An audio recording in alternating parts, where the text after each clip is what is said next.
ಕನ್ನಡದ ಹಿರಿಯ ಕಾದಂಬರಿಕಾರ ಸಾಹಿತಿ ನಾ ಡಿಸೋಜರಿಗೆ 2023-24ನೇ ಸಾಲಿನ ಪಂಪ ಪ್ರಶಸ್ತಿ ಘೋಷಣೆಯಾಗಿದೆ. ಇದೇ ವೇಳೆ ಇತರ ಪ್ರಶಸ್ತಿಗಳ ಘೋಷಣೆ ಕೂಡ ಮಾಡಲಾಗಿದೆ. ಶಿವಮೊಗ್ಗದ ನಿವಾಸಿಯಾಗಿರುವ ನಾ ಡಿಸೋಜ ಅವರು ಕವಿಯಾದರೂ ನಾಟಕಗಾರರೆಂದೇ ಪ್ರಸಿದ್ಧರು.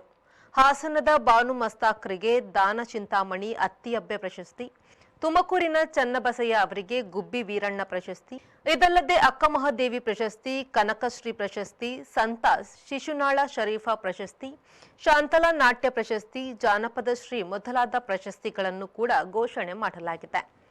ಜಾನಪದದಲ್ಲಿ ವಾದನ ಪ್ರಶಸ್ತಿ ಪಡೆದವರಲ್ಲಿ ದಕ್ಷಿಣ ಕನ್ನಡ ಜಿಲ್ಲೆಯ ಅರುವ ಕೊರಗಪ್ಪ ಶೆಟ್ಟಿ ಕೂಡ ಇದ್ದಾರೆ. ಬಿವಿ ಕಾರಂತ ಪ್ರಶಸ್ತಿ ಪಡೆದವರಲ್ಲಿ ಮಂಗಳೂರಿನ ಸದಾನಂದ ಸುವರ್ಣ ಇದ್ದಾರೆ. ಗಡಿನಾಡ ಪ್ರಶಸ್ತಿ ಪಡೆದವರಲ್ಲಿ ಕರಾವಳಿ ಮೂಲದ ಮಹಾರಾಷ್ಟ್ರದ ಡಾಕ್ಟರ್ ಕೆ ವಿಶ್ವನಾಥ ಕಾರ್ನಾಡ ಸಹ ಇದ್ದಾರೆ.